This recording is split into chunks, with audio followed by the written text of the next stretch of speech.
Welcome back to the Engineerable channel and another episode of What's in the Box? This is the Pulsar Pro Gel Blaster. I will be unboxing this blaster and take you on a detailed journey of all the features. So it does say that the velocity is up to 200 FPS. I haven't tested it yet, but I've heard that it's actually quite a bit stronger than 200 FPS. So maybe that's a conservative number. Let's take a look at what's inside. Are you ready for this? What's in the box? All right, so this is nicely laid out in here. It comes with 10 packs of 500 gel balls. So you got 5,000 gel balls to start with already. There's this generic charger, just like most of the other gel blasters use.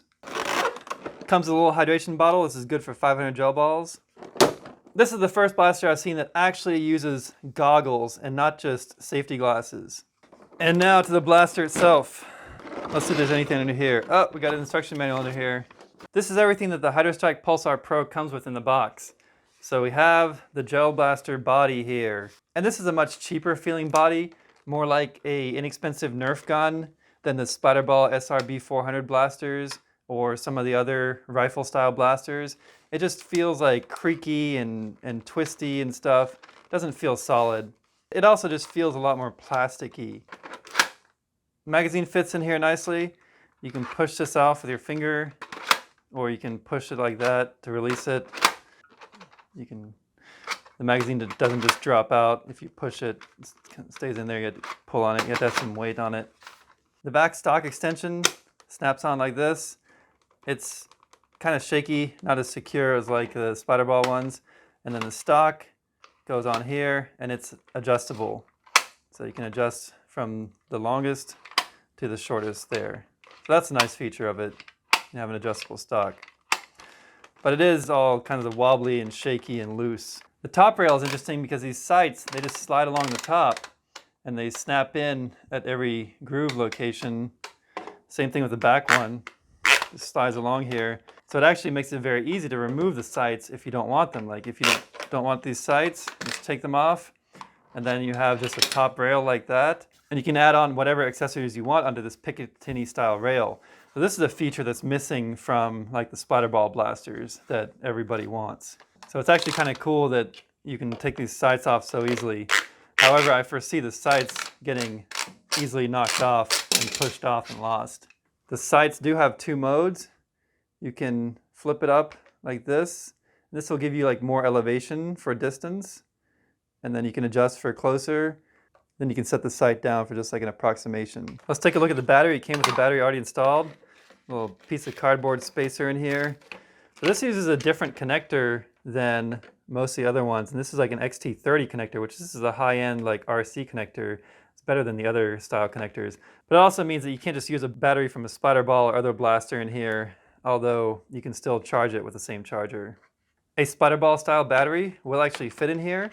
So if you got an adapter from this connector to an XT30 connector, then you could still use a Splatrball battery, which would make it convenient. Whoa. Yeah, that works. That fits in there. This is a larger battery compartment than most of these rifle-style gel blasters, so there is probably room for a 3-cell battery in here. But if you do that without upgrading the gears to metal gears or the motor, you're eventually going to burn out the motor and strip the gears. So this one does have the safety. The safety still allows you to pull the trigger. It's got single fire. Sounds pretty loud.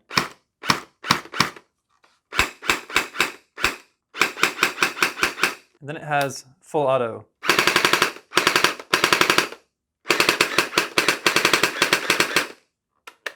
If you look down in the barrel, you can see that it has an aluminum barrel, so that's nice, not just a cheap plastic barrel.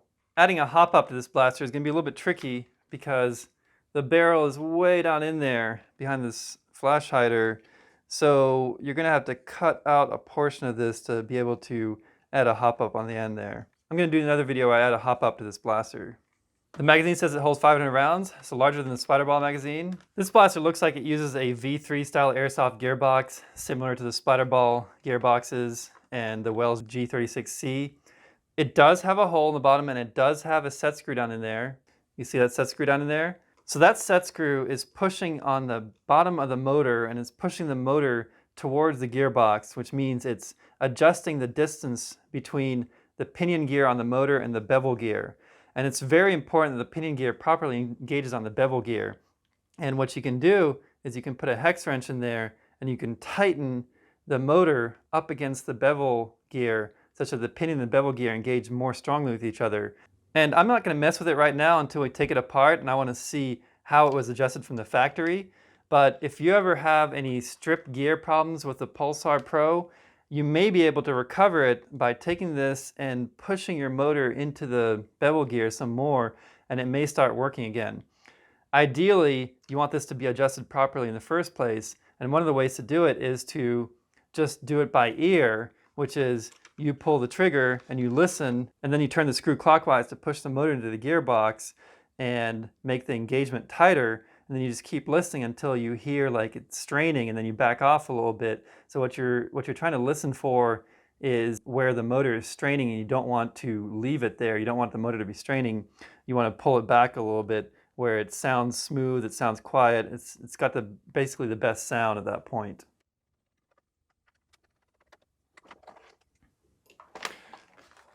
So what's interesting is if you remove the stock mount, it gives you access to the spring back there to remove the spring without having to take the whole blaster apart. See that? The spring comes right out like that.